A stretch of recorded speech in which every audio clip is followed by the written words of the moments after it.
One of the patterns I noticed between Irish dialects that I hadn't heard mentioned before is a handful of really common words ending in "oil" that in Munster Irish actually end in "int."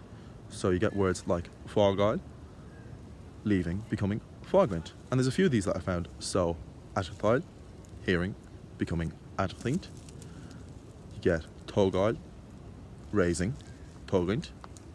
Matartáil, living, matarthaint. Clistáil, hearing, clishint.